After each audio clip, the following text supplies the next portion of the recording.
తెలంగాణలో అధికార కాంగ్రెస్ పార్టీ నేతలపై బీజేపీ నేత చేవెళ్ల ఎంపీ కొండా విశ్వేశ్వరరెడ్డి చేసిన వ్యాఖ్యలు ఇప్పుడు తీవ్ర వివాదాస్పదంగా మారాయి. సంగారెడ్డి జిల్లా బీజేపీ కార్యాలయంలో మాజీ ఎమ్మెల్యే గువ్వల బాలరాజుతో కలిసి మీడియాతో మాట్లాడిన ఎంపీ కొండా విశ్వేశ్వరరెడ్డి కేంద్ర ప్రభుత్వ నిధులతోనే తెలంగాణ ప్రభుత్వం నడుస్తోందని చెప్పడం తీవ్ర దుమారం రేపుతోంది. రాష్ట్రంలో నిధులు లేవని సాక్షాత్తు ముఖ్యమంత్రి రేవంత్ రెడ్డి ఒప్పుకున్నారని ఆయన గుర్తు చేశారు. కాంగ్రెస్ పార్టీ నేతలు నిధుల కోసం చిప్ప చేతిలో పట్టుకుని ఢిల్లీకి పోయి కేంద్ర మంత్రులను కలుస్తున్నారని ఎంపీ కొండా విశ్వేశ్వరరెడ్డి సెటైర్లు ఢిల్లీలో కేంద్ర మంత్రులను కలిసి తిరిగి తెలంగాణకు వచ్చి మళ్లీ కేంద్ర ప్రభుత్వంపై తీవ్ర విమర్శలు చేశారని మండిపడ్డారు. మరి అలాంటప్పుడు చిప్ప చేతిలో పట్టుకుని ఢిల్లీకి ఎందుకు పోతున్నారో సమాధానం చెప్పాలంటూ అధికార కాంగ్రెస్ నేతలను ఎంపీ కొండా విశ్వేశ్వరరెడ్డి ప్రశ్నించారు. ప్రధానమంత్రి నరేంద్ర మోదీ తెలంగాణకు ఏం చేశారని కొంతమంది విమర్శిస్తున్నారని మండిపడ్డారు.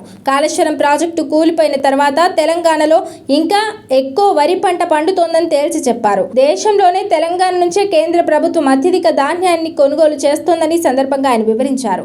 తెలంగాణకు కేంద్రం ఎలాంటి సాయం చేయకపోతే మరి ఢిల్లీకి ఎందుకు వెళ్తున్నారని నిలదీశారు. కేంద్ర ప్రభుత్వాన్ని కాంగ్రెస్ ఎంత విమర్శించినా తెలంగాణ ప్రజలకు బీజేపీ మేలు చేస్తూనే ఉంటుందని స్పష్టం చేశారు.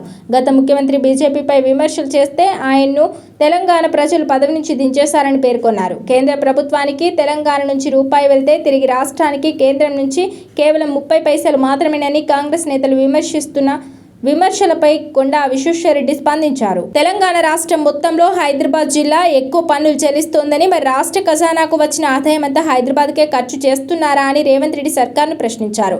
రాష్ట్రాలకు నిధులను కేటాయించేది కేంద్ర ప్రభుత్వమని, నరేంద్ర మోదీ, మన్మోహన్ సింగ్, ఇందిరాగాంధీ కాదని తెలిపారు. ఫైనాన్స్ కమిషన్ రాష్ట్రాలకు నిధులు కేటాయిస్తుందని వెల్లడించారు.